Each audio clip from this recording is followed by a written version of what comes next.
Hello, everybody. Good evening. Welcome into the Week 13 Lineup Advice Show.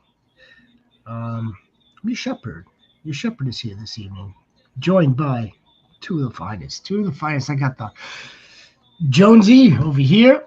I got the Commissioner over there. How are you, gentlemen? Good, good. Oh, I'm glad that you're good.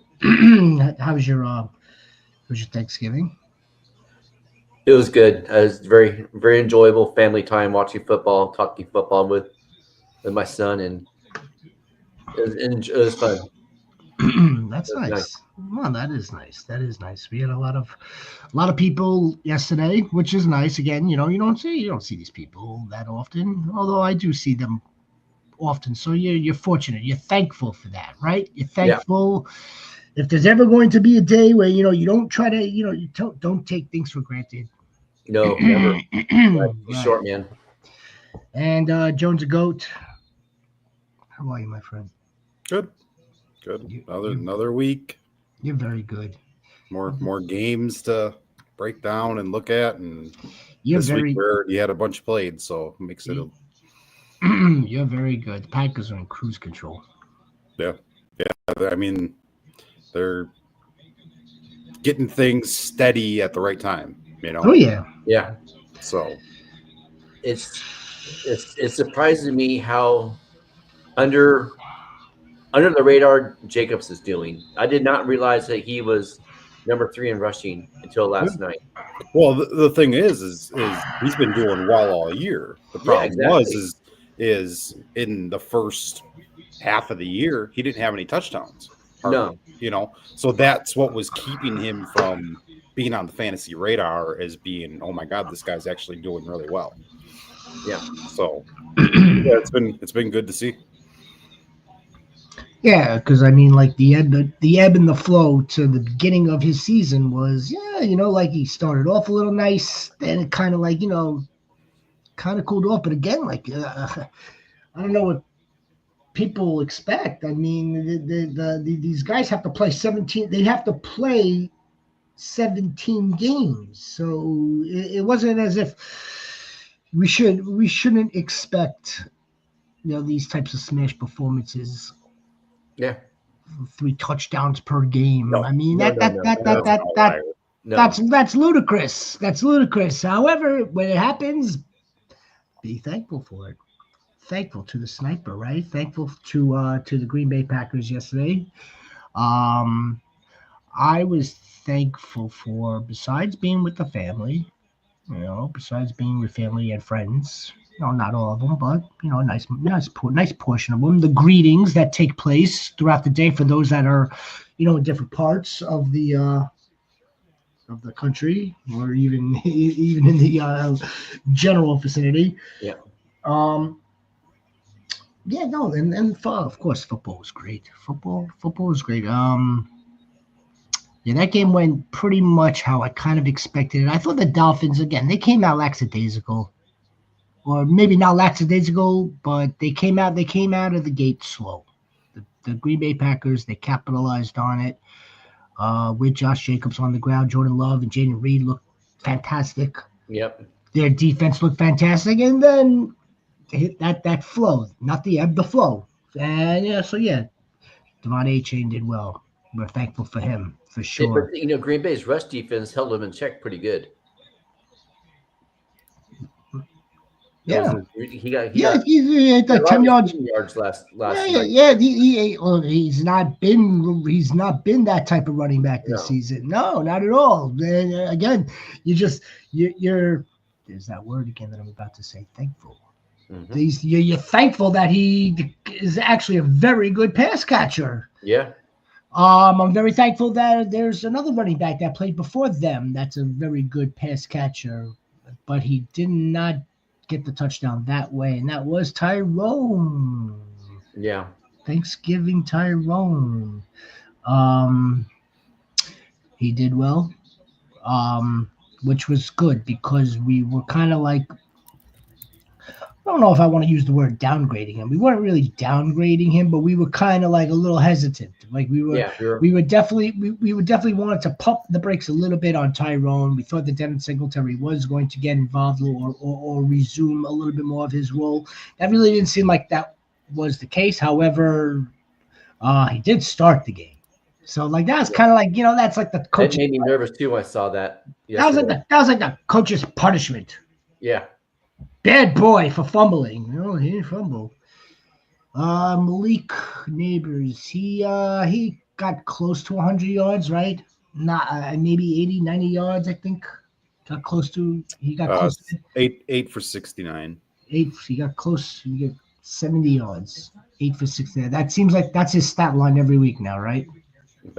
Just about. Who else could we? Rico Dowdle. Rico Dowdle had a good game.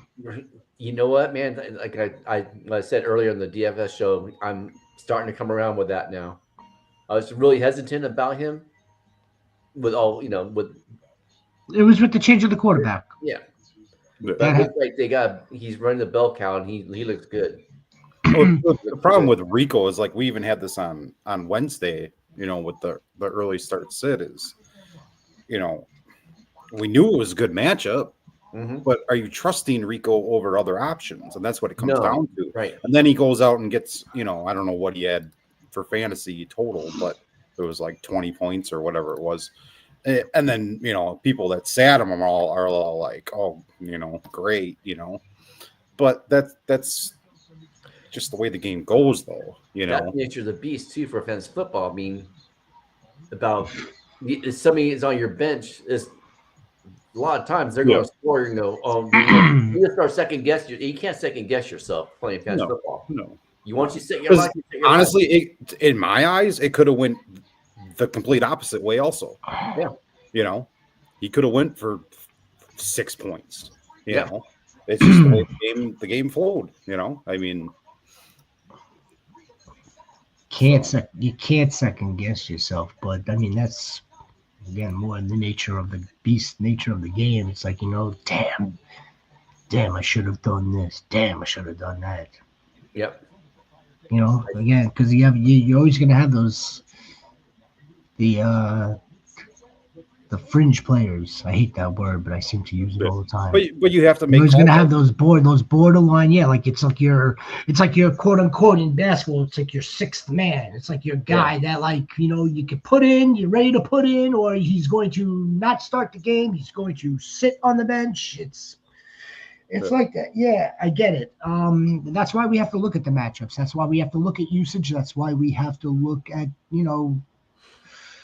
not just like full body, full season work, but almost like kind of like break it up into like the last couple of games, maybe then the last 4 games, and we take a look and we want to project out into the next game and the next 2 games, like defenses. Oh yeah, well, what's the best defense to play now in the playoffs? So we see that the so and so team has them, and them. Well, I mean that's not a lock either. No. Certainly that's not a foregone conclusion just because you see it on paper, nevertheless. And the first game, how about that? How about the first game? Well, looked like the Bears were getting dog walked. Yes, they were. They were getting dog walked, which did not surprise me, or I was like, yep, of course. How about this? 3 catches, 6 yards, and 2 touchdowns. How about that line? Would you ever think you would come to see that type of line? I mean, yeah, we've seen that type of line, I suppose, somewhere. I'm sure somewhere in the depths probably of box scores, we've seen that line somewhere. But that line came from Sam Laporta, ladies and gentlemen. Yeah. That's right. He was the two lone recipient touchdowns from Jared Goff.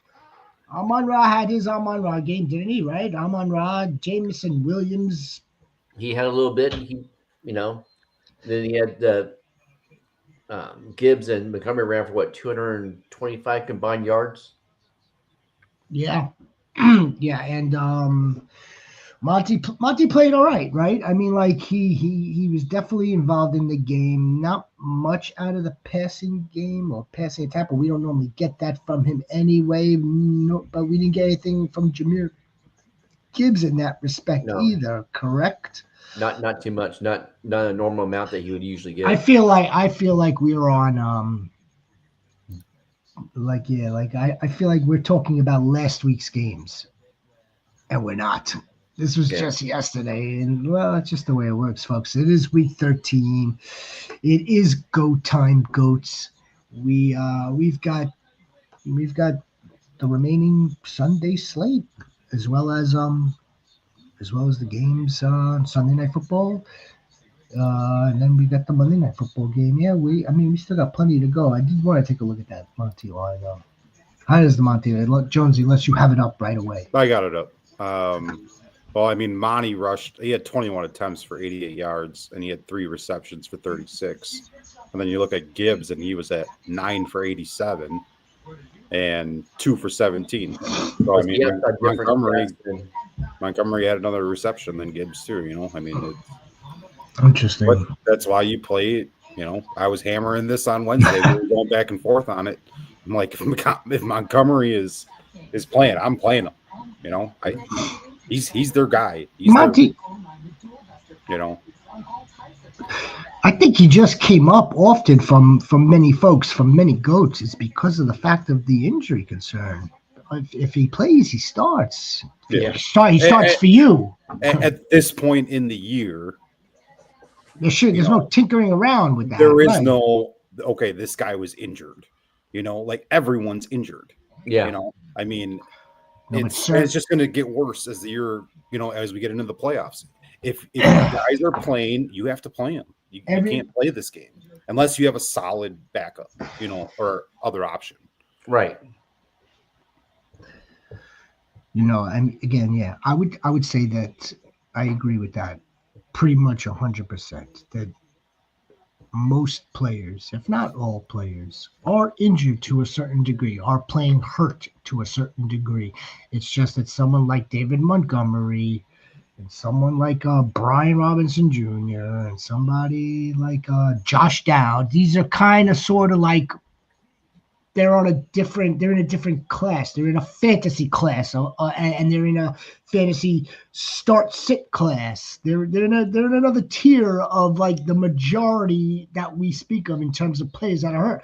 We don't give a crap who pops up on the injury report so much for like for a lineman. Yeah. Only to kind of like, you know, maybe predict whether the offensive line will be playing better or worse in the case of 49ers. Speaking of that game, well, let's say hello to some of the people here. Like Tent Goat Ganja! And of course, we got Mad Max Corleone. The Mad Max Corleone. Yeah, well, Jack Bowers, man, came through like a beast today. Another, again, beast. What a crappy way to end the game too. Yeah, lousy. Jeez. This dude's pretty special, huh? Yes, he is. Well, I mean, we knew this though, but like, you want to talk about someone doing it consistently on a weekly basis. He is like a target hog, target monster, like the perfect specimen on the perfect team for us. Yep. Now, if you're a Raiders fan, that's a different story. No. I'm not talking about you. I'm saying, like, just a football fan, or you know, the original LA Raiders, the Oakland Raiders, now the Vegas. If you're a Raiders fan, I mean, yeah, it's lousy. But if you're a Mad Max Corleone fan, or, you know, even like my worryable tight end is Bowers. It's fucking worryable, man. Yeah, I got Bowers in probably like 8 out of 10 leagues. I got Bowers. That's my one spot for Jack Bowers. What his name is Brock, right? Yeah, it's Brock. Brolick. Happy Turkey Day to you, Tent Ganja, baby. Appreciate you. Brees or Irving. Oh man, Brees, we don't know that much further from him initially popping up on the injury report, right? I mean, do we have anything different? He's a full go. Yeah, he was a full practice today. Yeah. So he's a full go. I mean, in my opinion, he's a go if he's yeah. Especially with a full practice. If he was still limited, I'd maybe still have hesitation, but no, he's a full go. I mean, if he's full practicing and he's active, he's playing.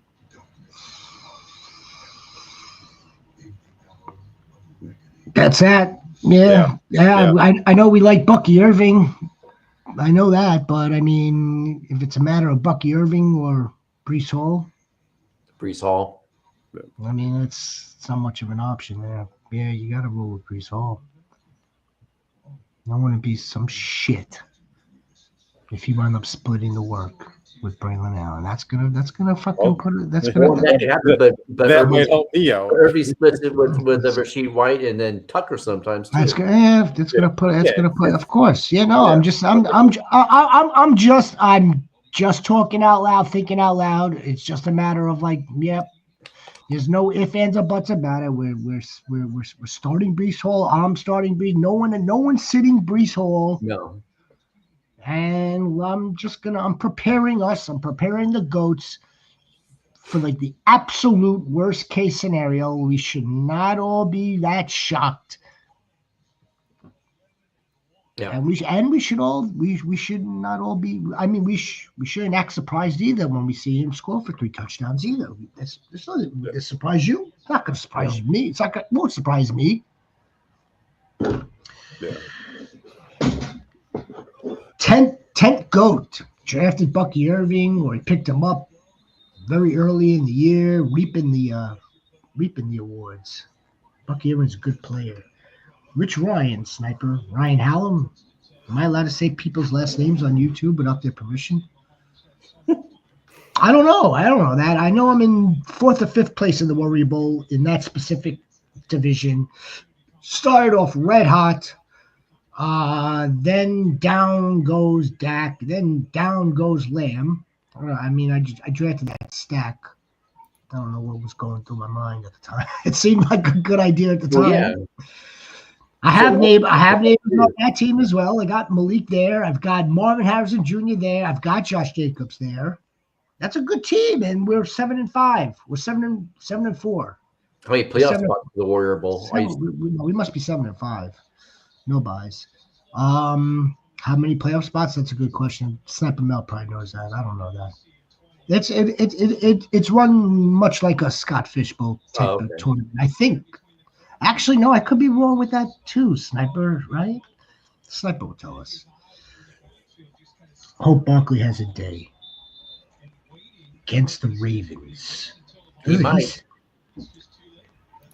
Did you and AB select Saquon today in our Week 13 NFL FanDuel DFS show? You went Walker. You went Kenny Skywalker. Yeah. That's right.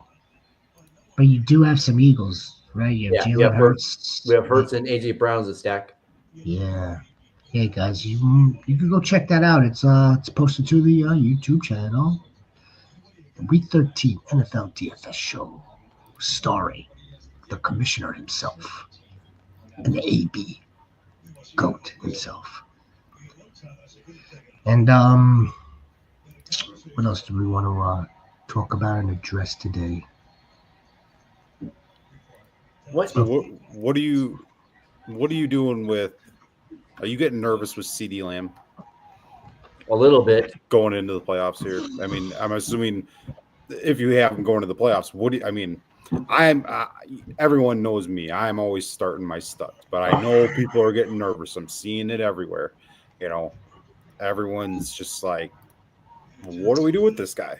The looks that he gave Cooper Rush a couple times last night, I was like, what the hell was that? But there were some balls that were thrown good to him, and he just dropped. He dropped passes. Yeah. So this is okay.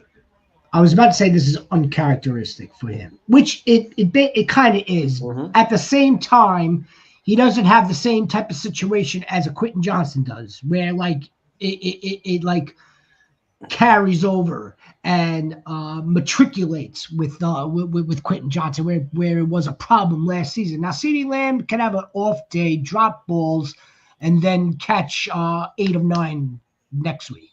But back to Jonesy's point, what are we doing with CeeDee Lamb? Are we nervous about CeeDee Lamb? I mean, I think you have to stay true to the mantra. You can't sit your studs unless, of course, you're going to remove the quote unquote stud classification off of CeeDee Lamb's title. Now, which you can't really. I mean, if you look at his year so far, he's wide receiver in points per game. He's wide receiver 6. He's scoring 17 in a PPR format. He's scoring 17.5 points per game. Okay. In a total points per game, he's wide receiver 3. And this is through week 12. This is not counting this week. And the whole thing is I mean, it's people are getting down on him, but I mean, week 12, he scored 16, week 11, 18, and then he had an 8. We're just not seeing CeeDee Lamb has always been a guy that does in the 20s. Every once in a while, he goes off for that 38, or something. Like that's what I wanted to say. And that's what people aren't seeing. And I think that's what's making people nervous. No. They have expectations that may be higher than they should. Yeah. That's what I was going to say. What happens, Jonsey, if you remove that huge spike week earlier in the year, or like maybe 5-6 weeks ago with Dak Prescott? How many points? How many points does he drop from there? Well, I mean, that was a 39-point week. I'm saying, let's say you take that out. If I were of the to just equation, take that out and not adjust anyone else's, no. We're talking about CeeDee Lamb. We could do that with Jamar Chase if you like. What I'm saying is, I can take that out, but you'd have to almost remove everyone's spike game to get a comparison. But if I just remove that spike game and pretend he didn't even play, take 40 points off, he'd be at $150. He'd be wide receiver 10-ish. That's still very good. Overall. That's still very good. Yeah. Yeah, because Malik Neighbors that's what I was trying to get at. Is wide receiver 11 at 151. I wanted to take a look at CeeDee Lamb's numbers, removed that huge game, and then see how he's done, and to get an idea, to get a comparison to a CeeDee Lamb of 2024 versus a CeeDee Lamb of 2023. Nevertheless, even if when you take that game out of the equation, he's still performing at a high level. Okay, so this year he's averaging 17.5. Last year, with a full season, he averaged 23.7. Okay, but now this is what, game number 3 with Cooper Rush? What was averaging with Dak compared to now? That's kind of how I'd have to manually break that down. I'm just looking at Fantasy Pros and the grid of the year. But that's kind of how you have to look at it too, because of course his number is going to drop some once Dak Prescott goes out. I mean, yes and no, because I mean, let's just kind of look at CeeDee Lamb early in the year, 13, 19, 8, 23, 11. That gets you. The last 2 weeks, 18 and 16. I mean, he's almost doing the same. Yeah. He's been pretty steady actually throughout the year. He has a down game every once in a while, and then he gets a little spike game here or there, like a lot of guys do, But all right. I mean, but just to take it all, just let's now come all the way full circle. What are we doing with CeeDee Lamb moving forward? I mean, Maxie over here thinks that this could be the reason why the Titanic 6. I mean, like, look, if we're just going to insert, also known as start, CD Lamb moving forward continuously, we have to adjust our expectations. We have to be prepared for a game that's going to be around maybe what's the average, Jonsey? Go ahead. I mean, like maybe and then let's knock a couple of points off of that. And if you think that your team could still survive, can still win the matchup, then it's okay to start him. Well, let's put it this way though. If CeeDee Lamb is scoring 15 points a week and you're not winning games, it's not because of CeeDee Lamb. Right. It's because the rest of your roster isn't good enough. Yeah, no, let's just be honest. So without doubt, without question, people starting to freak out about them. It's like I'm seeing all this. without question.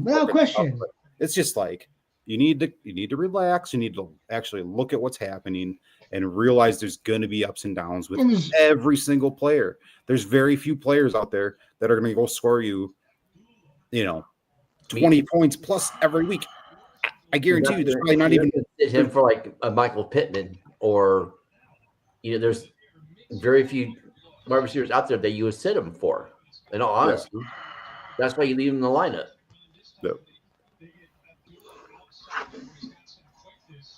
Wait, we're Michael Pittman? No, Lamb. No, I was just saying you're not going to sit Lamb for Michael Pittman. Oh, okay. Yeah. I thought I heard something differently. I got nervous. I got hot. I repeat of last Saturday. I almost started to sweat, and I normally don't sweat. I thought you were saying like it's like Michael Pittman. You don't sit Michael Pittman. I'm like, oh, what? No. What did he just say? Could we like edit that now? Are you playing Michael Pittman this week? Josh Downs is out.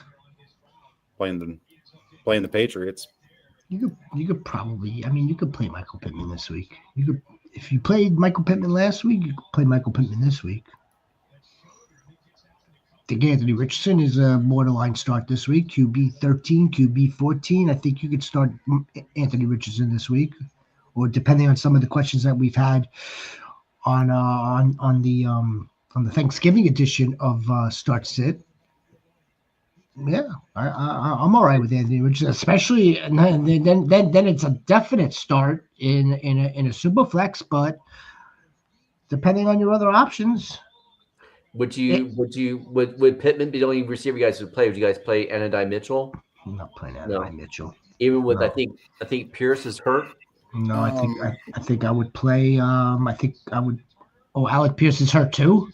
He's questionable. I believe so. I mean, look at it this way. Mitchell's, Mitchell, Pierce, those are NVS, Xavier Worthy type guys. Okay. You're if you need a big home run, and the good part about this week is, we have 4 games that have been played. You got an idea of how your matchup's probably going in each league. So you can kind of gauge, hey, do I need a big home run? Do I just need steady? And then you can kind of deviate from there. So I'm not going to throw Mitchell out of the contention, like maybe being a starter, but I would not have high expectations. But I never have high expectations for guys like that. So. I think Dynasty Doug here is echoing the same sentiments as the three of us, right? Yeah. I mean, he certainly has been. He certainly has been. And I'm not talking about this season. I'm talking about like his body of work since becoming an alpha, since becoming a big top 10 guy. Yeah, it's not. He does have that. I don't know if you were on for from the beginning of this particular CeeDee Lamb conversation, but yeah, the whole crux of this is he a stud? Like, is he still considered a stud? Because like you don't see studs. Well, yeah, he is. Yeah. Absolutely. So, yeah, you're gonna find a guy like an Adonai Mitchell that's on the bench and is going to maybe go off for a couple of long bombs and a touchdown. Yeah. A couple of long bombs, possibly getting one of those into the end zone. And he might have done better than CeeDee Lamb this week. That's right. Now, can you bank on that? Can you feel comfortable starting that? Not me. No, not me either. Not myself. Mad Max is a big. He's. I think Max Coleone is nervous about the Jets' defense this week. I have no idea why this champion goat is nervous over the Jets' defense and DK Metcalf. However, I think it's definitely one of those situations where we're seeing the evolution of the 1A. Yeah. Just like we do with or see or experienced like T. Higgins to Chase, like Devontae Smith to A.J. Brown. Puka like and Cooper cut. Puka and Cooper. Yep. Yeah. Seems a little bit. Yeah, I guess it's really now. I was going to say it seems a little bit different there with the Rams with the two of them, but it's kind of not. Mm-mm. It's kind of not. So I think we're seeing that, Max, where JSN is really he's thriving now. He's Tyler Lockett of 2 years ago, 3 years ago. Yeah. Without when JSN was at Ohio State. Yeah. When everyone would just fire away DK and Lockett every single week, that's what it's just. What that's fair. That's fair. That's fair. The only problem is Tyler Lockett's still there. Yeah, but you know what? He's actually still on the field. Yeah, I mean, look back at our streams. I've been one of those guys that earlier in this year I was like, well, I don't trust JSN because of Tyler Lockett. And I made that jump a couple weeks ago now. And I mean, JSN has shown and proven that he's number two if I look at DK as the number one. I always will. He's the alpha.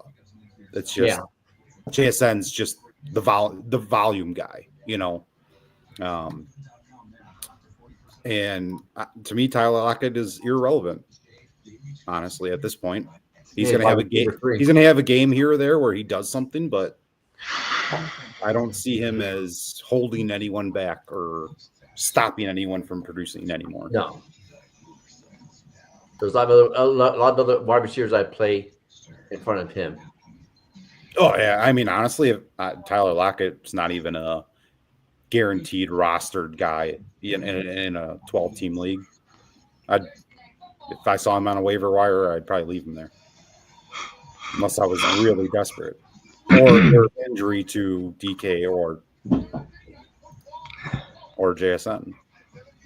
Tyler Lockett's been begging the Shepard to get on a team. For years, he's been begging the Shepard. Come on, Mr. Shepard. Mr. Shepard, let me join your team.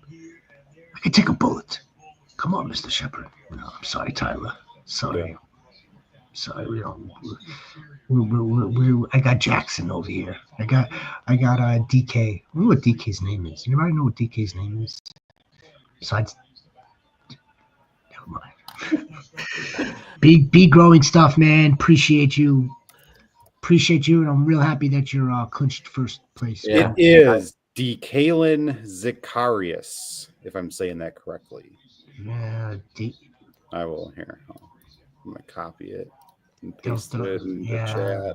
Yeah, my first thought was Dick Kennedy's mid cap, but that's the old school. Just like that. That's what Google says. Wow. Now I know why it's DK. Yeah. Look at B growing stuff, man. Like a goat, playing like a goat. Right on. That's always a good feeling when you clinch first and get a bye. So, or you clinch. Yeah, you clinch, and now you're just trying to like maybe jockey for that 1 seed, or just stay in the 2 seed. Clinch number 1 seed. Yeah. Yeah, no, that's great. That's fantastic. If it happens in the week 13 spot, absolutely. So we'll see you be growing for. Does your playoff start next week? Week 14? If you already clinched now? No. Probably start week 15. Depends on the league. 10-team leagues would with 4 playoff teams would start week 15. Most 12-team leagues with the added extra week start week 15. Most. But then again, if you're in a custom league, right? If you're in a custom league, you don't take 6 teams. Yeah. You most playoffs play are 15, 16, 17. How many? Yeah, most since the league added the extra week. It's been week 15. Nevertheless, let's go. I got to buy into leagues. Of course you did. That's nice. Yeah, of course you do. The vampires and dragon leagues and all sorts of crazy leagues she plays in. That's one. I've never done a vampire league. Neither have I. I'm only. It's something I'll probably do next year. I won't probably do exactly in this league. Sniper Mel tells me about a vampire league, and I thought that somebody called her a vampire. I was like, well, why'd they do that? Why'd they say that? No, it's a league. I'm like, a vampire league? Well, how is that different than a guillotine league? I mean, it seems to be the same thing, right? Seems to be the same thing. But obviously it's not the same thing. If it's one called vampire, the other's called guillotine. I'm in a rather unique type of guillotine league. We've had I don't know. Maybe it's not unique. It's just, I don't know. Yeah, we've had to remove a player off your roster each week. That's a guillotine league, isn't it? No, the guillotine league I'm in is. Oh, the whole team. You're chopped altogether. Yeah. So this one we've released. We've cut one player per week, and now we're actually to the point where, based on the starting roster spots, each team now has one spot, starting spot that's not starting right now. Yeah, that's cool. It's cool. I should probably win that league too, based on who I have. I should definitely win that league. If I don't win that league, I'm going to be upset. What's up, Mike Swift? How are you? Goat. Please like and subscribe, everybody. Should I run Amari Cooper or Marvin Harrison Jr. at the wide receiver 2 this week? I got Drake. Drake going against the number 1 team. Against the number 1 team? You mean you're facing the number 1 team? So Amari Cooper is supposed to come back this week, right? Here's the other problem. Could be a goddamn blizzard. Excuse my language. That's what I'm hearing. And you probably know better than we do, obviously, because you're out that way. So. Well, I'm not Jonsey. Well, I mean, I'm not out that way, by the way. Closer. I think you're closer. Than I am. Yeah. Oh, really? By a car. Yes. Well, yeah, because it takes you 10 hours to get a block in your city. No, it takes 10 hours to get to Buffalo from where I am. Really? That's all the way western. That's damn near Canada is where Buffalo is. Damn. Western New York. Yeah. So, yeah, no, that's a completely different climate altogether, and they are expecting that Arctic blast, freaking lake effect blizzard coming across that part of the state. Yes. And Keon Coleman's playing too, isn't he? Yeah, I mean, again, these guys are limited. These guys are questionable. Yeah, let's say Amari Cooper does return this week. Do we trust Amari Cooper really in blizzard-like conditions or bad weather? He played in Cleveland for a year or so, and Cleveland had bad weather. So I actually would trust Cooper because he's played in it before. Yeah. Has he played in it coming off of an injury? No, not that I know of. Not that I know of either. I don't know. I mean, I'm not one to overreact about weather, but when they're calling for blizzard, I'm just looking at The only thing I want to be aligned with is running the football. We spoke about this with the last lake effect type of deal. Yeah. We are all like I don't care about snow. I don't care about rain. What I do care about is if it's a storm. This seems to be this is a storm classification. Yeah, and in this situation, when you got Marvin Harrison Jr. as your other option, that's it. Easy. I mean, even if there wasn't a storm, I would probably still play Marvin Harrison Jr.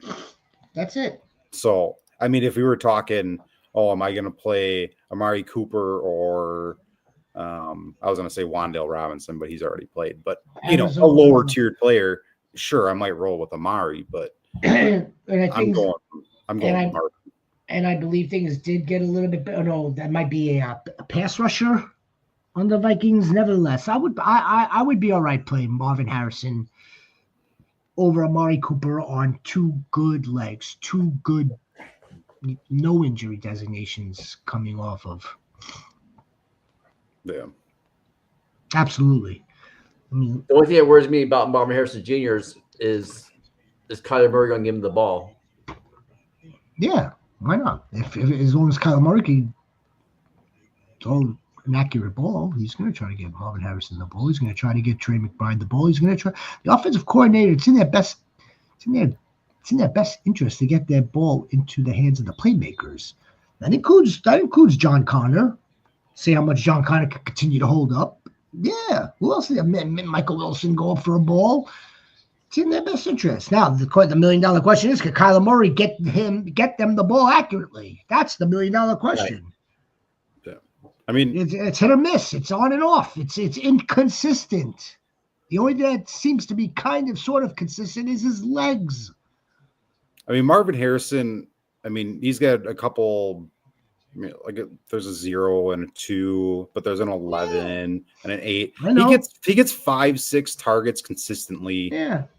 Since week 1, if you wanted to average it out, roughly. We won't talk about week 2 because he's got 66 targets on the year. It's 12. Yeah, so he gets 6.5.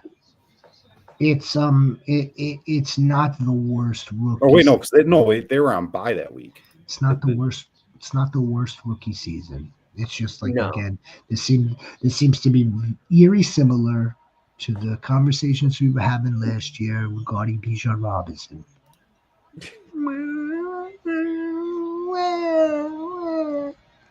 Where's Bijan?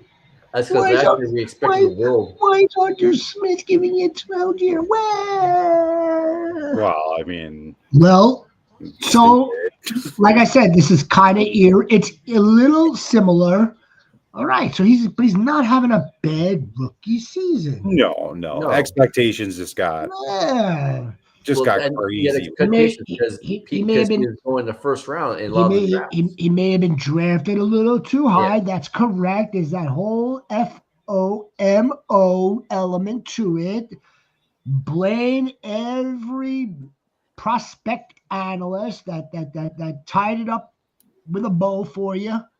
Yeah, but I'll tell you what. Not necessarily blame them either. It's just that we're all just expecting him to have his father's career. Yeah. In a short 12, 13 game span. It's not. Who was it? Was it you, Jonsey? That had was it me? Was it me? It was probably me. It was Marvin Harrison Sr. took him into his second year, third year, start getting them good numbers.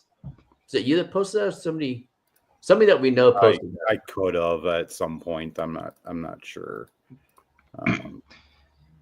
But I mean, I know he did in history. Usually, it takes a rookie. 10 years ago, you didn't draft a rookie and expect this. No. It just didn't happen. It's like go back 20 years or something like when teams drafted quarterbacks, they actually waited for them to develop. Yeah. They waited 3-4 years and then made the decision on the player. Now, if someone doesn't, cut it in the first six weeks, people are ready to cut their heads off. Like so. We used to draft the wide receivers, or we targeted the wide receivers in that third season. Yep. Third year is typical breakout for now that got cut that tight end. That got chopped down. Again, because players have changed, talent has changed or evolved. Yeah. College game has changed. That's the biggest thing. Players are more ready. 15 years ago, I don't think J.K. Dobbins is still playing in this NFL. No. Medicine, rehab, that sort of thing. Yeah. What about Barkley Sniper? I know you want the Saquon. I know you do. I know. Block him. Do you want another 300 all-purpose yards and 2 touchdowns? I'm sure you do. Against the Ravens, it's going to be a little tough, but I wouldn't put anything past this man, past this team anymore. I really wouldn't. I don't think we should expect to see that type of game again. No, at least not back to back. At least not back to back, Sniper. But you could expect. I would for him to score again. I would say that's very likely. Sure, absolutely, it's likely. Don't hold me to it, but it's definitely likely based on, again, the way this team is playing. All right. Pick 2, full PPR, 12 teams: Sutton, Judy, Pittman, Cooper, or Vele. No, thank you, Dustin, for being here. Like and subscribe if you haven't yet. Appreciate you, Dustin Goat. So, go ahead, guys. Pick 2. I think Sutton's my first. Yeah. He's the man there. That's. What about Veal? He's coming on. I'm playing on, but Cortland Sutton is still the one. Sutton's still the alpha. I'm not. He's still, if you could call him an alpha, he's still the wide receiver one there. He's the alpha in that offense. Let's put it that way. I'm not saying he's an alpha. He's just the alpha in the offense.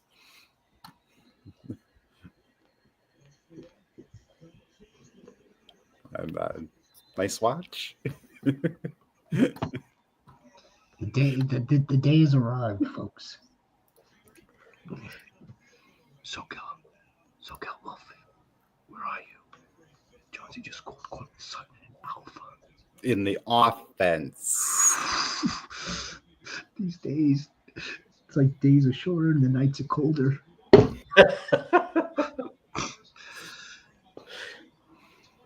Oh. Anywho, I would definitely take Cortland Sutton out of the 5 here so far. I don't know if we want to go Judge Judy this week. I don't think we do. I don't like Cleveland this week. I don't like Cleveland this week. I don't like Judge Judy this week. I don't like any of them this week. I'm probably going Sutton Pittman. I think I would do Sutton Pittman too.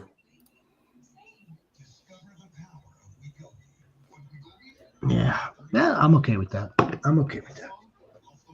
And just for a little backup to he's the alpha in the offense.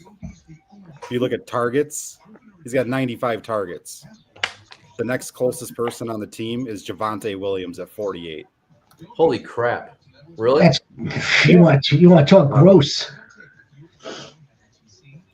Reception yards, 744. Hence, the next closest wide receiver. So wait a minute. 361. So wait a minute. Javonte Williams is second on the team in targets. Yes, with 48. The closest wide receiver after Sutton at 95 is Veal or Vele at 41. Or no, Jordan Humphrey has 40. Little Jordan, baby. Put some respect on that name. Little Jordan, folks. I love it. Now that's a name I could get behind. Absolutely love that name. Whatever you just called DK 10 minutes ago, I can't get behind that. But I could get behind Little Jordan. Reminds me of like the Little Penny, right? Little Penny and Penny. Yeah. Those commercials. Yeah, Dustin. I would feel comfortable with with definitely Cortland, and I guess we're gonna go with Pittman. If there's ever going to be a week to find the freaking end zone, it's going to be this week for Michael Pittman. Yeah. Fingers crossed Anthony Richardson doesn't let us down, which is a big possibility, folks. You want me to add more to this? Cortland Sutton's wide receiver 9 on the year.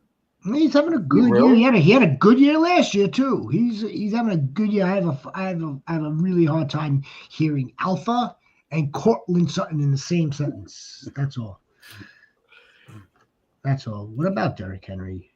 What about him, dear? That's be fun watching them go off, both of them, man. We play Neighbors. Yeah, Neighbors, man. They're officially tanking because of Malik Neighbors. It's like we just spent this draft capital this season on this talent. We got to get him somebody that can throw the damn ball.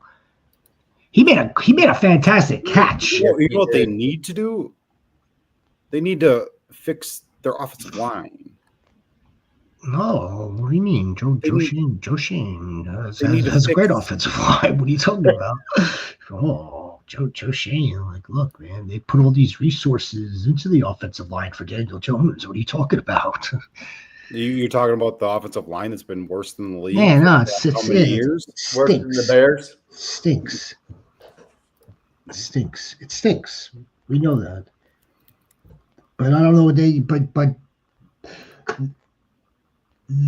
okay, this will be an excellent conversation. Excellent for the offseason. What the hell is the Giants going to do now? Because you let Daniel Jones walk. You know Drew Lock isn't the solution, the long-term solution. You know that that Tommy Cutlets isn't the solution. What are you going to do? You're going to draft a dude out of Colorado State or a dude out of Florida State? Not Colorado. Whatever. You know what they're going to do? No. They're going to re-sign Daniel Jones for like $5 million. I think they're going to draft Cam Ward or Sanders. No, I think Sanders is probably going to go to Raiders. Oakland. Yeah. I don't like him. I don't like him. Whatever the Giants do, they need to. No matter what quarterback they get, I'm sorry, they need to build offensive line. No different than the Bears. Daniel Jones, as much as people want to hate on him, he's had the worst offensive line almost his entire career. I'm sorry. No, I agree. Bad offensive line with anyone, they're gonna do worse. It's maybe they're going to fire the GM and hire his son because his son told him not to. Told him to re-sign Barkley. He didn't. Well, the whole thing is everyone looks at Barkley. If Barkley would have re-signed, he wouldn't be having the year he's having now. No. You know, he's having the year he's having now because of the situation he's in and the team he's on. If he would have stayed with the Giants, it would have been just more of the Barkley we've already seen. You know, I mean, it's just frustrating to watch when teams they never learn. You know, bad franchises overall stay bad. There's a few here and there that, sneak through the cracks and, but overall, I mean, the Giants haven't been always bad. I mean, got a Super Bowl, but what have they done since? As my boy Don Wayne would say, they're borderline poverty stricken, right? But here's the thing: the Giants aren't. No, they're not. But It's a rich. they act like it though. They're rich in tradition. They're not one of those franchises. Nevertheless, I'm not in love with Judy this week, to be honest with you. And he's got a tough matchup. It is a revenge game, but the Broncos are only allowing 200 yards to opposing teams. Yeah. I mean, it's like I always say, it just depends on what the other options are. Aren't we putting in Ray Ray? We're putting Ray Ray in on this team. We got to get the return yards. Gus Edwards or Kamani Vidal, ladies and gentlemen. Kamani the body. Kamani. Do you have both, Dustin? Now it's a matter. So. Now it's a matter. Well, or he's available still. I mean, if you could. Yeah. I mean, it's possible. Well, nevertheless. I mean, Gus Edwards is your short term. I just want someone that can be touchdown. Have it. Okay, he has both. Edwards is the guy. He get a touchdown every week, but to me, he's not going off for 125, 150 yards. Yeah, and plus, I think his team Haskins has been getting the goal line touches too. Kamani's been a healthy scratch a lot of times this season for whatever reason. I guess. Well, that's just because once Edwards came back, Haskins is a big special teams guy, so it's just they're not going to have four guys on game day. So, but Kamani, he's your long-term play, and if this JK thing stretches out, to me it's just a matter of time. I have Kamani Vidal everywhere. I've been talking about this guy since May. Yeah. Just waiting for JK to eventually get hurt because that's what he always does. And now he has that opportunity again, like he had that one game, earlier in the year. But honestly, this week, I don't want to trust either of these guys, but if I have to, it has to be Gus, this week. He's the one that is familiar with this offense and the offensive coordinator. Yeah. And vice versa. The offensive coordinator this time of year, again, remember what we were talking about, times of year. So like earlier in the season when Kamani Vidal got onto the field, it wasn't as, of course, every game is important, but it wasn't as more, it's more significant as the season has progressed now, where the Chargers can't really afford to lose any more games. They really can't. Nevertheless, I would not play Kamani Vidal over Gus Edwards. No. I wouldn't at this time. I wouldn't want. I'm not in love with both for much of the reasons that you both have stated. Yeah, Haskins could very well vulture the 1 yard or 2 yard, and that's Gus Edwards' touchdown. Gus Edwards isn't going to get us anything in the passing in passing work. Maybe one if we're lucky.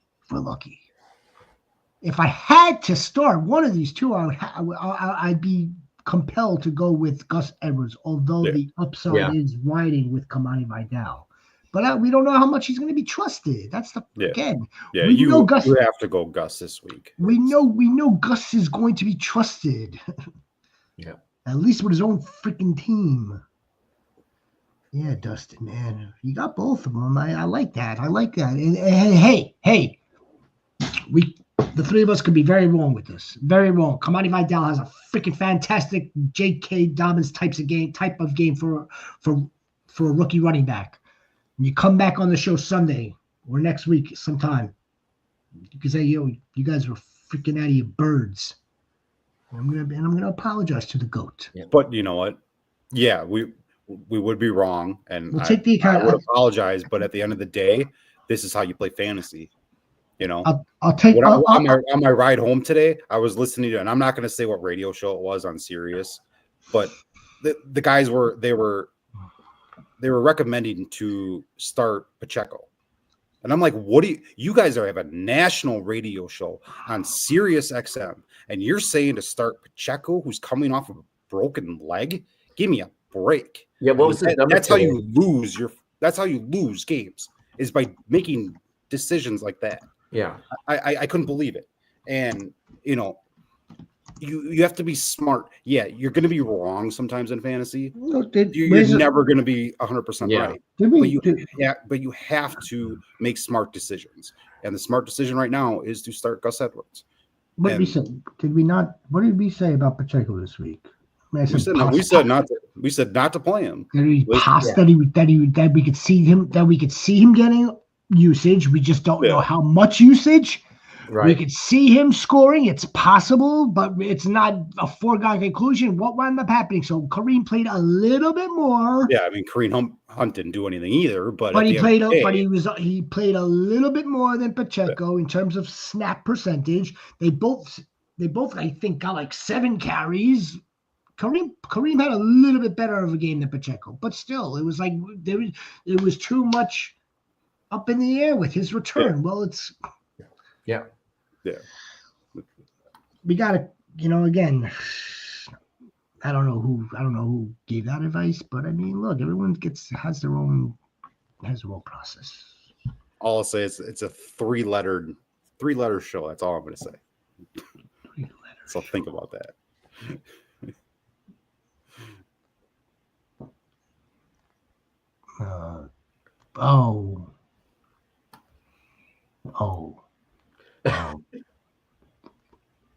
Whatever. All right. Sanders will warm himself away. Best move. We have a private chat here, don't we? Oh yeah. I'll tell you guys when we get off. I don't like calling people. I don't want to call someone out for that, but it was just horrible advice, and I couldn't believe it. So. See, I don't think Sanders is going to worm himself away. I think Deion Sanders is going to pull Archie Manning. He's pretty much already said that about for not only his son but also for Hunter, for Travis Hunter, that he's going to make sure they go to the right team with a steady GM, steady coach, and a right OC. Yeah, and I think Jameson he's already trying to get Cleveland to. He's told Cleveland that I want to stay here. I want to play 25, 26 for you guys. And I think Cleveland, if they were smart, they would do that. But then you have the Deshaun Watson, that baggage hanging over your head. Just personally, I think Watson's finished. I agree. We're never going to see another snap from him. I mean, maybe. You just need to bite the bullet and do that. But they just need to bite the bullet and just let him sit on the bench. Yeah. Draft maybe like a Beck or a Ewers, let him sit 2 years behind Jameson Winston. That's because he's a good quarterback to sit behind, because he plays the game the right way. Yeah, but the problem is no one's, unless you're taking a quarterback in the 3rd round or later, you're not going to have that luxury of sitting a guy even for a year. I mean, yeah, because teams are, no matter what they say, what they do after they draft someone, if they draft someone in the 1st round, that guy's seeing action by week 10 at the latest. Just how it works. Yeah. All right. Start 2: Leggett, Westbrook, Ikaney, Ingram, and McNichols. Hope you had a great. Hope you had a good holiday too. Thank you very much, Armin Goat. It's got McNichols. I think Brian Robinson. Well, with Brian Robinson coming back, I think is going to play. Yeah, I think he's going to play. And how effective? He probably accelerated his return the first go round. Probably. I mean, again, I'm not a doctor. Certainly not in that building. He probably accelerated his injury by returning, and now he's in this spot. Nevertheless, if he's going to suit up and play, I'm not playing Nick St. Nick. I'm not doing that.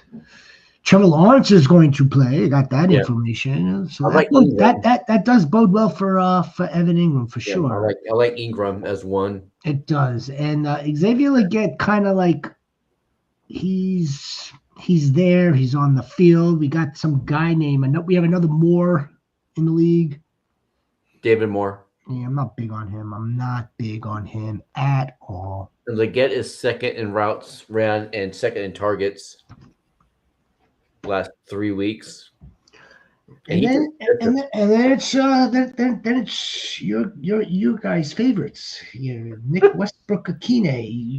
That's your boy. That's your two boys. No, that was AB's boy. That's both of your boys. That's not my boy. That was me that's been talking a lot about him. I mean, you can't deny it, though. I mean, no, you can't. No, I mean, he's a part of that offense. It's like I said, whatever show that was the last time I talked about him, he's not going to get you 12 catches for 125 yards, but he's going to get you that 30, 40 yards and a high probability of a touchdown. Is he going to keep scoring touchdowns? No. At some point, it's not. It's going to stop. Then you're screwed. But when you're pacing that against Leggett or McNichols. No, I think Evan Ingram's not a bad shot. No, but that's not. What I'm saying is Ingram is one of the starters here. Yeah. So you're choosing from Leggett, Westbrook Akine, or McNichols. Okay. To me, Leggett's out. With Adam Thielen back, Adam Thielen is the only Panthers wide receiver I want anything to do with. I kind of like McNichols. He's going to be coming in as maybe Austin Eckler spot where he'll be catching passes as a third down back. And I don't think they're going to be running. I don't think they'll run Robinson full blown. So I might go McNichols and Ingram. I mean, I'm probably going to go Ingram and Westbrook Akine.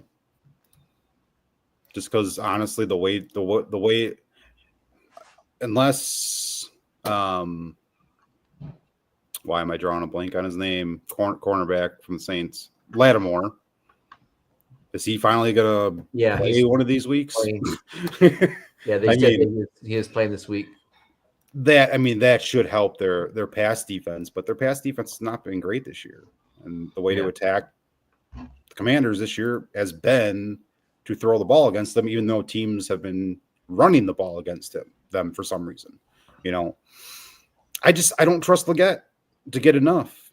I understand McNichols I can make a case for. I can make a case for. But I don't think to me it's either McNichols or Westbrook Ikane. So Ingram for sure. I don't like saying put a tight end in the flex. I don't like that at all. But with these options, I think he's the best option out of all of these. Let's put it this way: I just keep going like this. If you want upside, I would go McNichols. If you want a steady floor, I'd go Westbrook Akine. Yeah, second option. Because if Brian Robinson for some reason doesn't play the whole game, or they're having a lot of success running the ball, McNichols, his ceiling's a lot higher, in my opinion. But I don't like playing him. But it's a risky move. Yeah. But yeah. I know I never shut up. So no, it's not that. It's not that. It's just like I didn't think we were going to come to this type of question in week 13 with these players for Arm and Goat. Arm and Goat.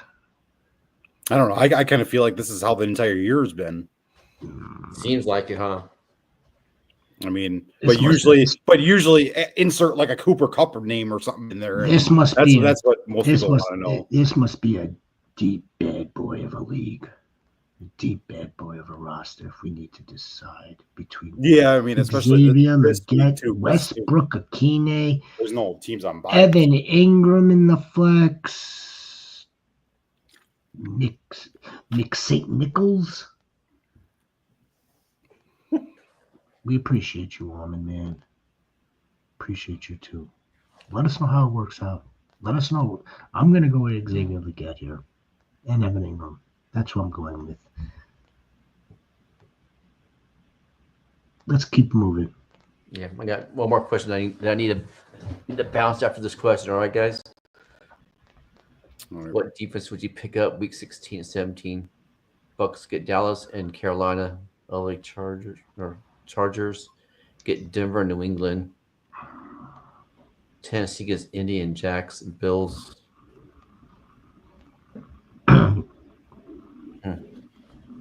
It's the Bills. Yeah. It's the Bills. It's the Bills. When I've begun looking into this, and I've seen the Bills continuously pop up now. Yeah. Like for teams that we would to stash the defense now for at least for those 2 specific weeks, as a matter of fact. Yeah, week 16 and 17. Now there are some other teams that would work for week 15, but not necessarily work out for 16 and 17. I'm also not a huge proponent of putting the cart before the horse. You know what I mean? Yeah. Nevertheless, though, Big Goat, he already told us that he's well clinched at this point. Yeah. So there's a good chance that you're probably playing in week 16 regardless. But there's also a good chance that if he's clinched already, he might already have the defense on his roster. No, he probably had. Of course, he's got Yeah, the defense I'm on his going to drop roster. a good player. I don't think an he's average player. Well, okay, that begs the question: who are we dropping? Right. If you don't already have like the free ad, which would be a surprise too. But who are you going to drop at this time? Yeah. For a second defense. All right, gentlemen. We'll see you guys tomorrow night. All right. You guys have a good rest of your evening, man. Commissioner Rhino. See you later. Frizzle. Oh, what's up, Frizzle Coat? Adonai Mitchell, Leggett. Standard. Oh, yeah, here come the Adonai Mitchell. The Adonai Mitchells are coming in full force. Adonai Mitchell or Leggett. Adonai Mitchell's going to be like this huge boom. He's going to be a huge boom. Or he's going to be this terrible bust tomorrow. Again, he's getting some targets. He is definitely getting some targets. I kind of feel like Anthony Richardson's not really connecting with his deep ball. Even when he's trying to hit Alec Pierce or Adonai Mitchell, he's incomplete on these passes. Yeah. It's a risk, but he could get one, he could catch one for 60 yards in a touch. Yeah, you're probably safer with Xavier again. I don't think he's going to get you many catches anyway, but he could get you some good chunk yards. Leggett's the floor, Mitchell's the ceiling. I think you're safer with Leggett. Yeah. Fizzle Goat. My goat. But in a standard league, I mean, because if Leggett goes 3 for 40, maybe you bank on that Mitchell getting that one catch for 50 plus. Right. So 3 for 40, the 40 yards, 4 points for Leggett versus the 55 and like 3 catches. Adonai Mitchell. The chances again. Well, I'm just me personally. When I look at a guy like a Mitchell or an Alec Pierce, I'm assuming if they're catching a bomb for 55, it's going for a touchdown. Well, yeah, because to me, those guys are 1-2 big plays and touchdown or nothing. Well, we don't normally start the sentence like with a bomb that's incomplete either. So if he's catching a bomb for a touchdown, there's always incomplete bombs. That's what we're banking on. That's what half of them are incomplete. We're it's too risky. Oh, it's definitely risky. It's too risky, but yeah, the ceiling I would say is there for Adonai Mitchell. It's safer with Xavier Leggett in standard. Here, I just want to look at Leggett's last few games: 3 for 40, 4 for 33 and a touchdown, 4 for 34 and a touchdown, 2 for 3, 2 for 23 and a touchdown, 1 for 8. His highest yardage is 66 yards. Yeah, it's not good. It's not good, but in a standard league, I mean, like we really want the touchdown. Yeah. We think that Adonai Mitchell's only possibility of connecting for that touchdown is on a bomb, and that makes it even worse, the fact that it's a bomb. It has to be a fucking 40, 50-yard bomb. Yeah. Then Adonai Mitchell becomes a huge boom and becomes like a great play. That far exceeded expectation. Yeah. It's not probable. Those are never, to me, those types of players, like I've said before, are never great plays. No, they're not at all. They're not. You have to go in expecting 0 or 15 plus. It's Jameson. It's JMO. It's there's a handful of players like that. It's the Nick Westbrook-Akine. It's JMO. It's almost Christian Watson. Yep. Trophy. Go to look at the trophies. Already got his trophies. Any changes? All right. Now so we got Bo Callahan. Who's his other quarterback? Doesn't list one. So okay, Bo Nix is good. So Mixon, he's always starting. A-Chain's always starting. Amon-Ra's always starting. Cup's always starting. What's his other tight end? Don't see one. Hawkinson. Trophy's got all fire. And he changed Bo Nix. X and RB. I mean, the only one that Devon A-Chain played. I mean, Mike Evans is the one I'd maybe want to get into this lineup. You gotta put him in for Cup, don't you? And then there's a flex.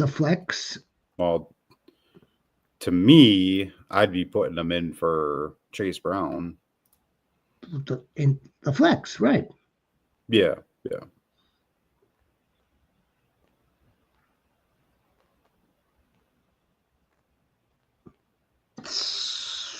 And I don't know if that Cook is James Cook, I almost want to It is.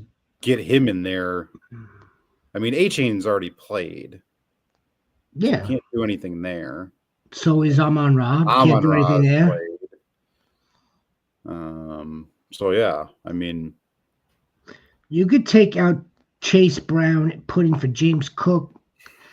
I'm a big Chase Brown guy. I'm sorry. Now, I like James Cook also. We've had this conversation. I get that. But if it's a blizzard, what do you expect him to do? Run the football. What do you expect the Bengals to do against the Steelers? A heavy dose of running the football in Buffalo. Yeah. Heavy dose. Josh Allen. But also you have Mike Evans going against Carolina, and that's hard to say no to. James Cook, Ty Johnson, Ray Davis. Heavy dose of running the ball there. You got a whole stable of running backs in Buffalo. They're good at that too. They're really good at that. Depends. It also. I mean, again, we expect there to be some type of weather situation that takes place there. We don't know. I'd like to say that it's not going to be that terrible, that bad, but they are calling for some type of snow. And James Cook is a good play too. He's just not getting the full volume that Chase Brown's getting. And how do you say no to Mike Evans? Yes, I get it. Yeah. I mean, even though I'd love James, if that is James Cook, I'm assuming it is, and not Delvin. It's not. Now with this. If this was me, I'd be putting Mike Evans into my flex and sitting Chase Brown.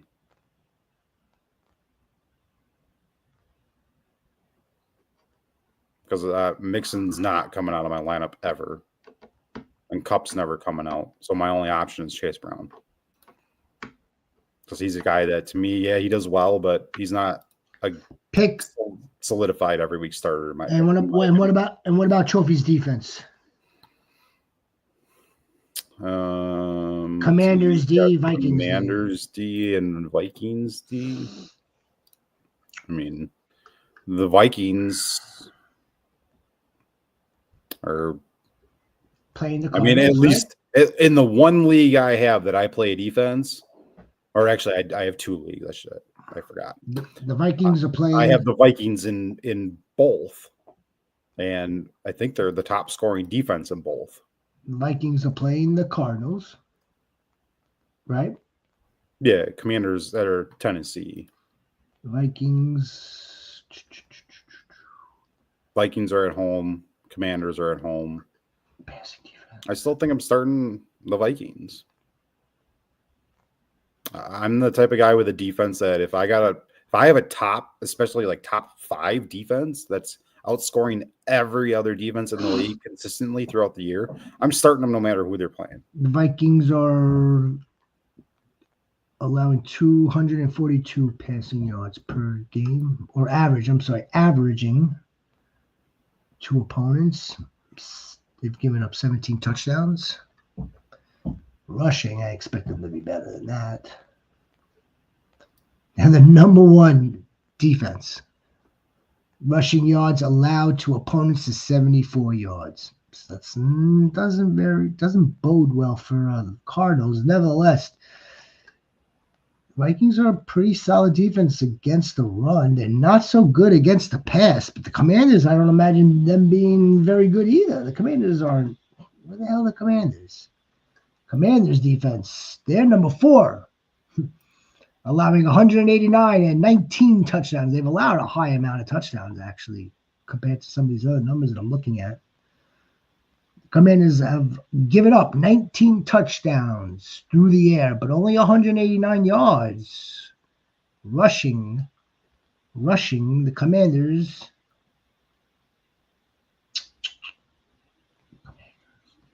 29th. Yep, 100. They're allowing 145 yards in the ground. We're going to play the Vikings defense. We're going to play the Vikings defense here. Trophy Goats got a Goat Squad. Yeah, we did that. You're very welcome, Trophy. Who's the sniper asking us now? To flex. MBS. Oh my gosh. No. Judge Judy, Marvin, Ray, Rashad, Veal, Aaron Jones. That's Tyler Algier. Pick 3, Jonsey. We're taking Ray. We're taking Ray for the return. No, I mean Aaron Jones should always be in there. Aaron Jones is going to get in there as well. Yeah. I mean, he should always be in there. You should never question. If we're going to take Ray, I don't think we need to take Marvin Mims for returns. If we're going to take Ray, so that's 2 out of this batch.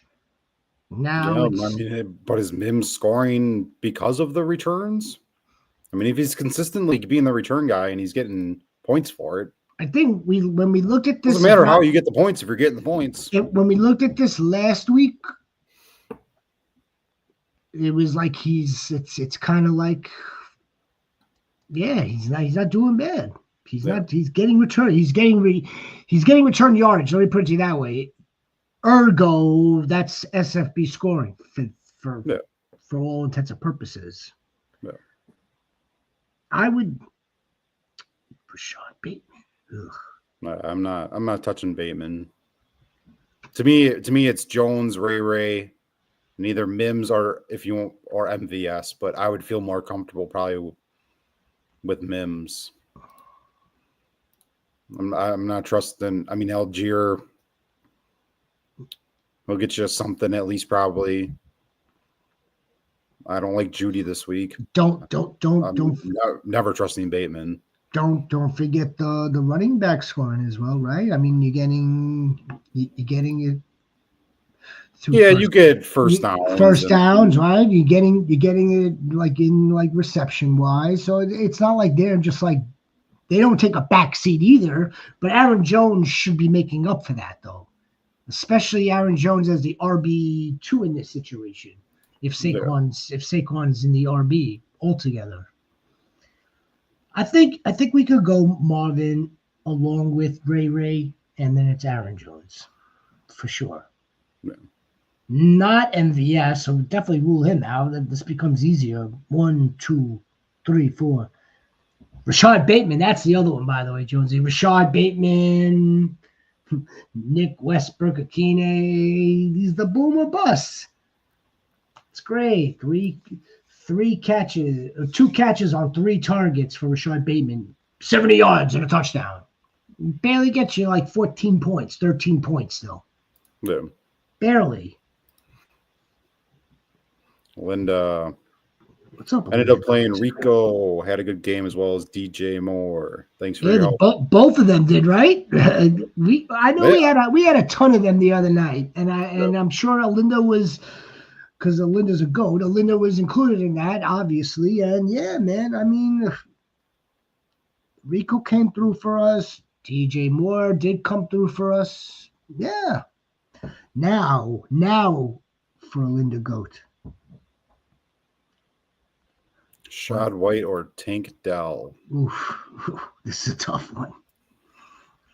Is this we in half PPR or full PPR? I know that we just automatically presume that it's PPR. If it's half PPR though, I'm not gonna take Tank Dell anymore. I'm not gonna take Tank in this situation. I'm gonna take Rashad White to work in tandem with Bucky Irving here. If it's full PPR, that's a different story. I think we'll make it up a little bit with Tank. Yeah. A little bit. Yeah, I can agree with that. And your QB, Joe Shiesty. Or General Shiesty. I've got General Shiesty in several leagues. Yeah, I like Baker. I do. But like how the hell are we gonna not play Joe Cool? I mean, how the hell are we not gonna here they don't care what defense they're playing. Nope. They have to throw the ball all over the place. And they have to use the running back. They are well-oiled offensive machine. It's everything else on that team that is just to crap. Yep. I mean, Burrow's on fire lately. I mean, last 3 games, 30, 33, 29. I mean, he's QB3 overall on the year, QB3 in points per game on the year. Jonsey, if this team was at top of the AFC North, or at least in like somewhere like around like in a wild card situation, he would be in an MVP conversation with these numbers. How would you not? Yeah, probably. How could he not be right now? As a matter of fact, but he's not because of the team itself. Yeah. I'm gonna go Joe Shiesty. We're gonna live and die by it, Alinda. I mean, especially if she's gonna go Rashad White, I would definitely go Burrow, because I wouldn't want the running back and the quarterback from the same team. At least not from the Buccaneers. There's a few of them I could justify, like a Hurts and Saquon or something like that, but I don't like stacking a quarterback and a running back. Because essentially, if the running back's going off and doing crazy groundwork, the quarterback's not, and vice versa. It's true. You know, it's true. So I try to avoid quarterback, running back, or even wide receiver, running back. Combos. And then to add to that, to compound that, because of the running back room, the Rashad White, the Bucky. Even the other dude, Trucker, whatever. Sean Tucker. Because of how well these 3 are playing, or at least 2 of them, majority. I mean, Baker's maybe only good for 1 touchdown to K9, maybe 1 touchdown to Mike Evans. I don't know if Baker's freaking tossing it around the yard anymore. They've got a good running game where we know Joe Burrow and the Bengals offense, with those weapons, he's throwing the ball. I feel like we're actually defending the decision more than we need to. Yeah. It's Joe Burrow here. Yeah, it's Joe Burrow. And I don't want to say we're defending the position because that's just what we do here. We give the That's true. We give the thinking and analysis on why we do it, why it's true, why it's a good thing and why it's a bad thing. It's true. We try to give both sides, and I mean, yeah, we're a little more passionate one way or the other, but that's how you develop as a better fantasy player. Is you always look at each player. What's the upside? What's the downside?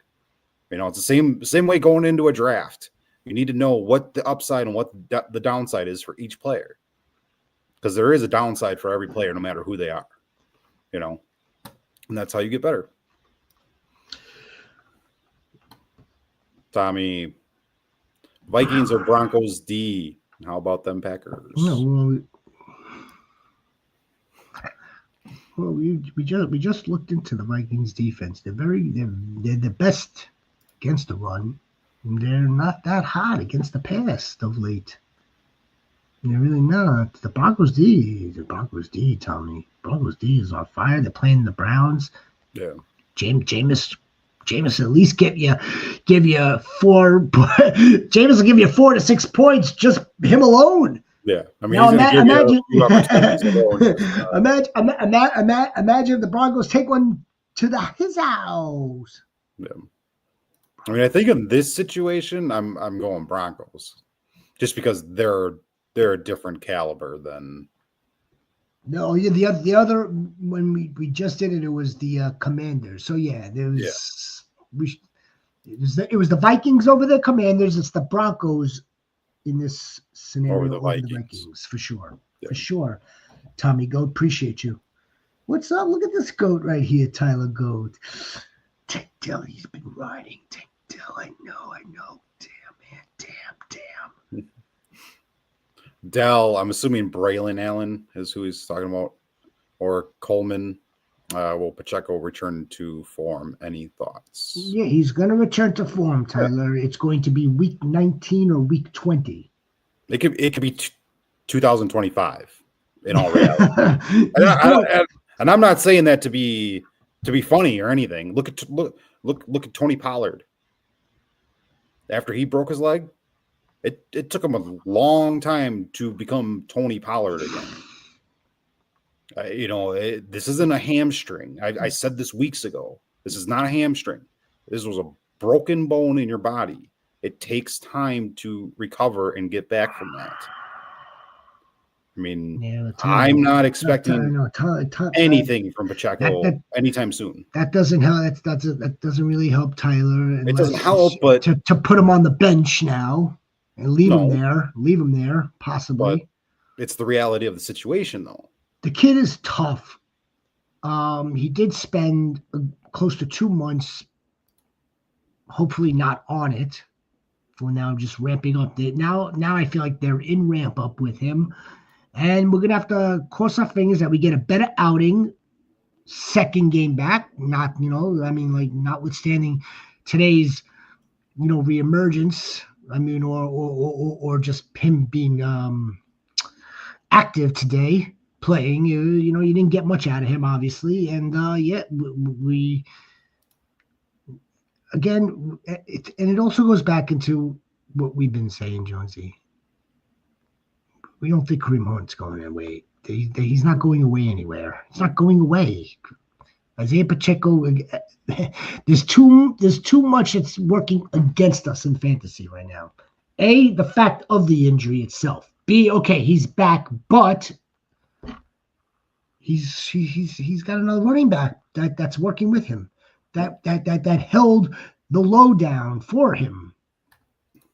So I mean, I hope we've got somebody on the bench, or I hope that your other 2 running backs are going to be super strong, that are going to carry your roster moving forward as we march towards the ship for you, Tyler. Yeah.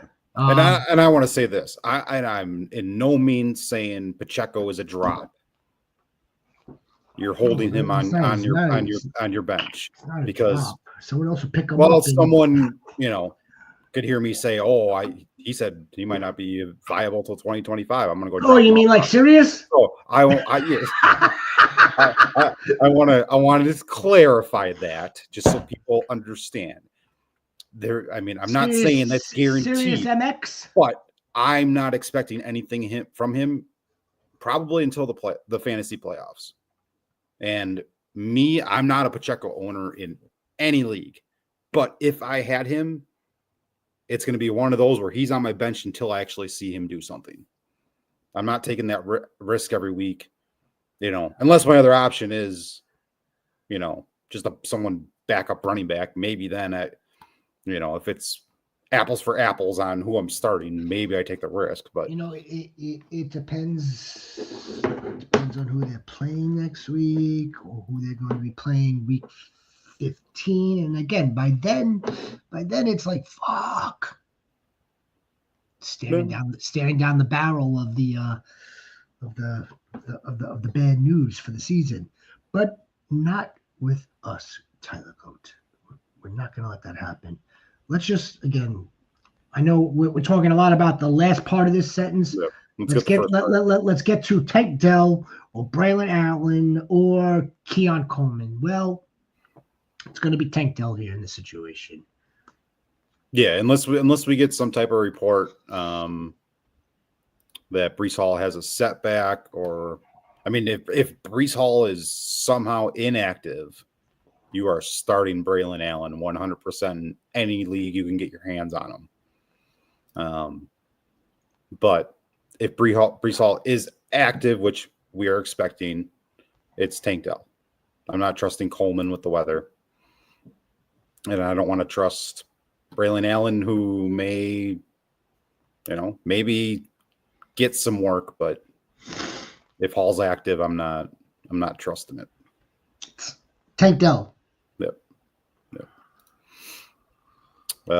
B growing. He would be dropping Texans D. To add Buffalo, right? To add Buffalo. Was that? It's to add yeah, Buffalo. Texans are a good defense too. I think you're just kind of splitting hairs, yeah.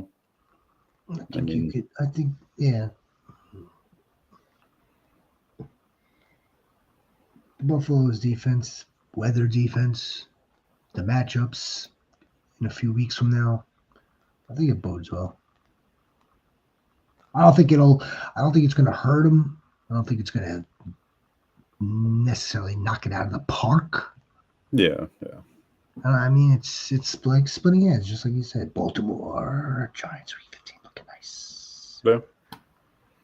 Again, Derek. Just when you think like the Buffalo secondary played relatively well against the Chargers, right? We've been making fun of the Ravens for weeks now. It's 7-11. But they did wind up playing pretty good. Yeah. Now Quentin Johnson didn't help. Didn't gave them help, I should say. Made them look better than they have been playing. But that's what I'm getting to. Okay, what if they just turn back into Cinderella, and the Baltimore's turns back into the 7, the up front 7. Yeah. It's possible. Drew Lock will make them look piss poor like we've seen all season. So, yes. Baltimore at Giants right now does seem like it's a nice matchup. Juan. What's up, Juan Goat? How are you? Whoa, do we have confidence in the law firm of Jacoby Myers today? The law firm of Jacoby Myers had a good game today, didn't he? Again, this guy's seeing an insane amount of targets. And I think he came away with like 10 catches. He was 6 for 97. All right, so a little under 10 catches, but close Still, to 97 yards. Close to the century mark. For yards. How many targets did he see, Jonsey? That I don't have on this screen. You have everything else? You don't have targets? Okay, no. Sometimes you don't have targets. I wanted to see this for a second. Yeah, so Pacheco. Back to Tyler. Pacheco's got to play the Chargers next week. He's got to play. He's got to play Cleveland in Week 15. I'm not the Pacheco guy here. I'm the Kareem Hunt guy, actually. That he's most likely. I got to determine, at least for this team, I have to decide how I want to play out Kareem Hunt moving forward.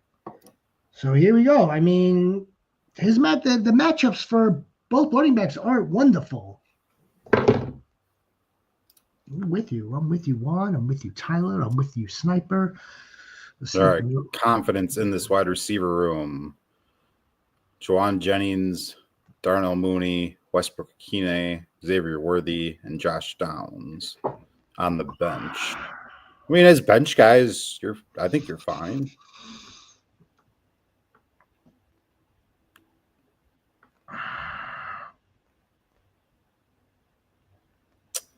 Jacoby Myers is a wide receiver too. I mean, let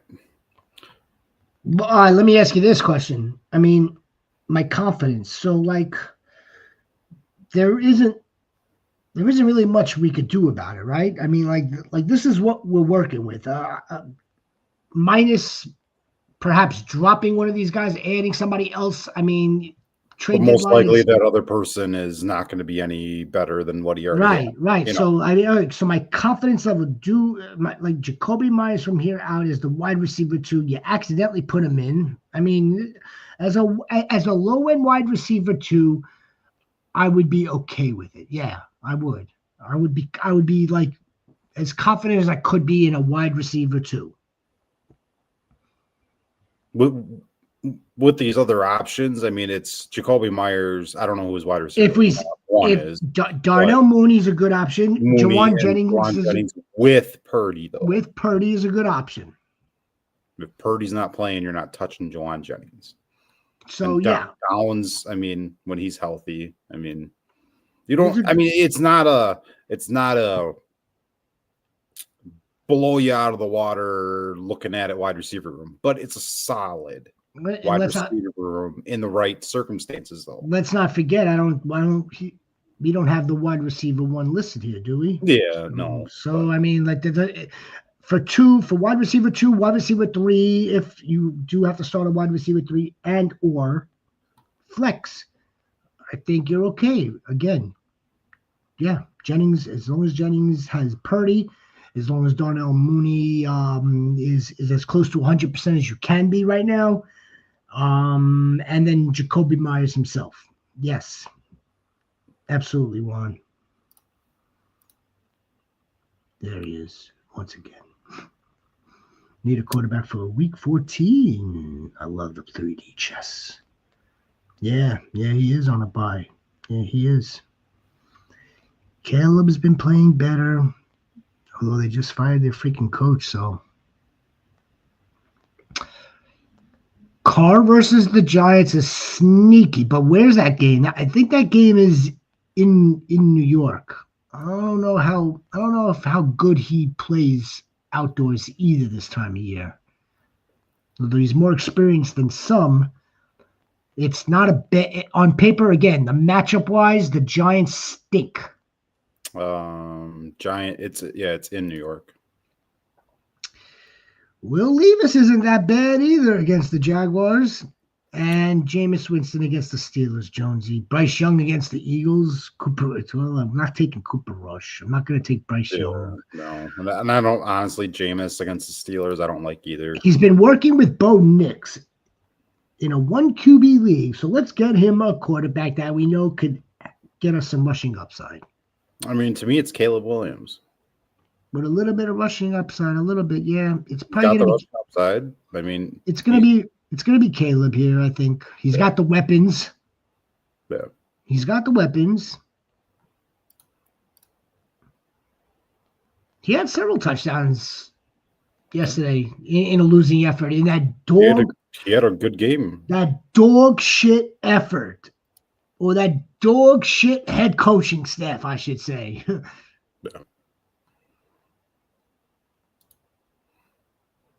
Chandler, thanks for coming. Start Purdy or Bo Nix, 6 point. Well, I mean, you got to see if Purdy's playing. I wouldn't play him out there anyway. I don't have high confidence that Purdy's playing. You want to hear something? How about this? How about this theory? So Shanahan says he expects Purdy to play, right? They also expect bad weather. I think that they're going to roll him out there just knowing that he's not going to attempt many passes.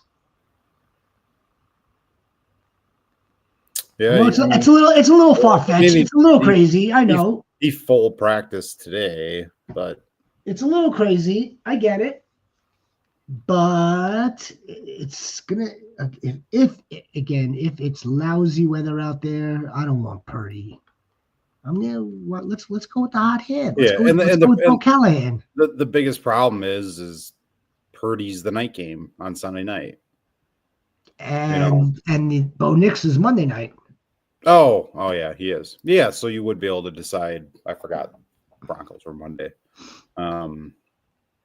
Yeah, I guess you can hold out hope, but I still think I hope. Does everybody get the Bo Callahan reference when I reference Nix to Callahan? Everybody. I want all the goats to know. And if they don't know, then the assignment for the goats when the season's over, just watch Draft Day. Draft Day with what's his face with Kevin Costner, and the other and the pretty one. She's in all the commercials, the Capital One commercials. Oh, he's talking. Exactly. Kevin Costner, Jennifer Garner, Draft Day. You'll love the movie. It's a great movie if you haven't seen it. Bo Callahan is Bo Nix. Yeah, it's Bo Nix. I mean, with the weather alone, that Buffalo San Fran game could get. I mean, that not even thinking about injury with Purdy or anything, I think the answer is just Bo Nix, just straight up. Broncos D, and then we kind of touched on that before. Yeah, Chandler. Goddard or Engram? Goddard's a name I haven't heard in a long time from anyone. He's completely. Yeah, I mean it's Engram. I'm not a Goddard guy. I'm not a Goddard guy either. Oh, God Almighty, the Ravens. They're playing the Ravens. They're playing the Ravens now. There's a lot of mouths to feed there, and that includes Saquon Barkley. I think I'm okay with Evan Ingram here. I'm okay with Evan Ingram over Dallas Goedert. Go, but I want to be on record here. I really don't like both, but out of these two, Ingram. Chandler Goat, please come back. Let us know. Tyler, is Braylon Allen droppable? If you have Breece Hall, no, you're keeping Braylon Allen. If you just have Braylon Allen, it depends what you're picking up. I mean, at this point, who's out there right now at the top of the list that is just going to bring you home the trophy other than Jonsey and myself? Yeah.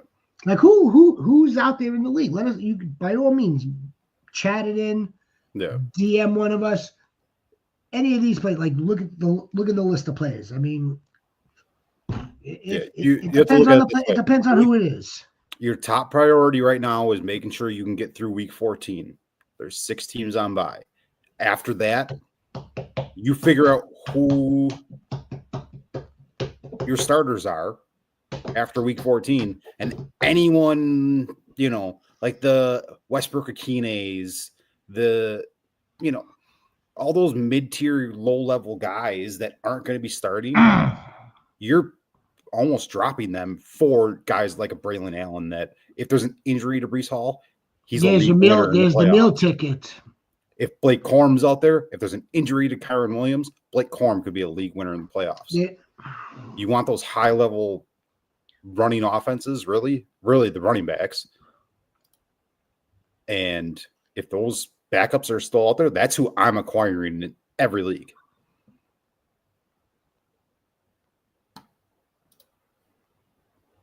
James Conner, Ladd McConkey, Rashad White, Juwan Jennings in the flex, and I mean, to me, I'm starting James Conner every week. probably going to be James Conner here. Lad McConkey would be close second, especially again. This is where I'm going to kind of try to siphon off whether it's half PPR or full PPR or PPR. James Conner's a good play, or the best play here. The only reason why Juwan Jennings again is the quarterback situation. Lad McConkey is really, he's coming on. We want to ride that streak. We want to ride this upside, ride that wave. No, Rashad White is he's a flex play, or he's a low end RB2 right now because he's in a timeshare. I don't know the way I look at it. James Conner's a top 10 running back almost every week. Playing number one rushing defense though. But it's still you can't take him off the field right now. Yeah. I mean, you can't take him off the field, and he's also used. We all know him as an excellent pass catcher. I'm not sure how much he's been used in that capacity though of late. Yeah, God, I mean, we see Amari DeMarcado getting like targets 1 or 2, but still. Trey Benson's been getting more involved, Jonsey. You can't discount that either. Their targets. I mean, they had a bye last week. Last week James Conner had 5. Week 10 he had 5, 3, 3, 4, 5, 3. I mean, dude gets 3 to 5 targets every week. And I'd go out on a limb without looking exactly what you're looking at, though. I would go out on a limb and say that he catches each one.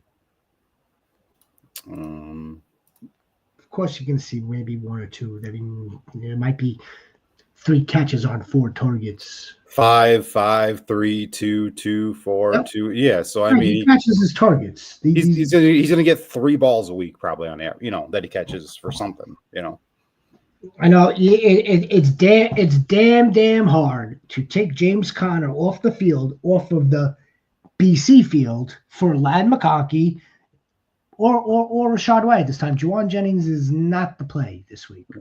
Again, he's not a play. He's not a start for me at all. I can't wait to drop Chiefs defense on Tuesday. Yuck. I don't know if you want to do that right away. Don't do that right away, Derek Goat. Rams or Seahawks defense? Oh, she wants to play the Hawks defense because they're playing Aaron Rodgers. She just wants to see Aaron Rodgers suffer on his back. I mean, who are the Rams playing?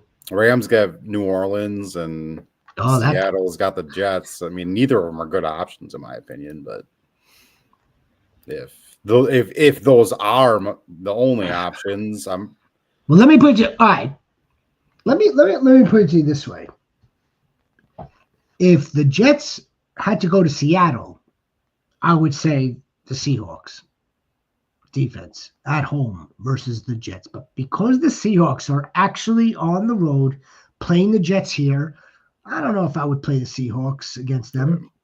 It's the Rams for me. The Seahawks again, they're not much better at all than the Jets in terms of stopping the run. They're not. But look. All you have to do is break it down like this. Look at the Jets offense. Look at New Orleans offense. Which offense scares you more? The Jets offense, easily. They have a lot more talent. Bottom line. That's your answer. I had to think about that for a second. Oh, give me a break. Okay, Aaron Rodgers, Derek Carr, wash. Alvin Kamara, Breece Hall, wash. And MVS and whoever the other guys are that Tipton or whoever versus Devontae Adams versus Garrett Wilson. I mean, the wide receiver room in New York is much better. Which game do you see having the more points scored in? The indoor teams or the 2 outdoor teams? If I had to guess, I would probably say the Jets Seahawks. You think more points are scored in that game? Yeah. Really? Because I think they have the 2 worst defenses. Interesting. All right. We're going Rams. I don't know. Is that weather going to affect that New York game? No, not the Buffalo weather. Does not affect Okay. here. Well, weather moves directions. Okay, well, yeah, it's not. Let me rephrase. It can be very big. You don't get that type of storm. Okay. Either we'll get residual off of it, or we'll get like some of it. Okay. We'll get temperature. Temperature. All right. Well, the temperature, I don't care about temperature. But we don't even get that type of temperature either. Yeah. I'm going Rams here. I'm not. All right. Yeah. Let's take a few more. I already had a pick out of a hat on who to drop in this league. You got to pick out of a hat. Okay. You don't have a hat. You don't have a hat. What kind of hat do you have? You have no hats. Trophy on this one. I was team Mike Evans. I don't remember what Sieg said or decided. Chase Brown. I'm Chase Brown. Alinda says full PPR, and that was for the Rashad White Tank Dell question. So Tank Dell, I think. Yep. Well, yeah.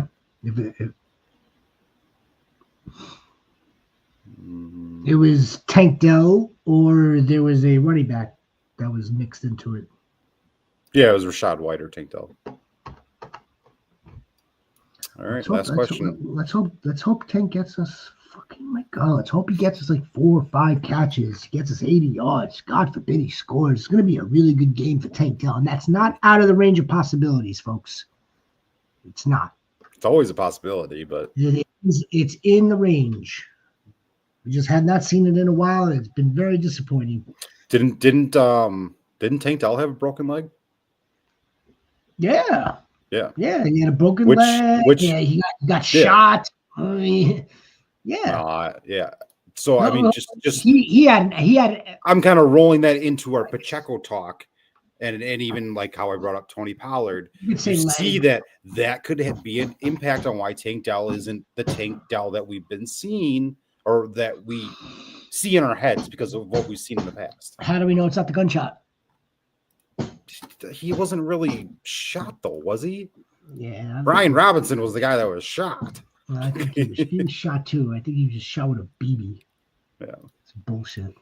Njoku Goddard. To me, it's Njoku every week. Njoku's the only Cleveland Brown that I would feel comfortable starting 100% of the time. It's the Njoku. I said this on another show. I have never been an Njoku guy, but I picked him up recently, and I've been starting him every week in multiple leagues. And that's no question. He's getting the targets like crazy. This is the one I wanted. A break is better than soft tissue, and he's young.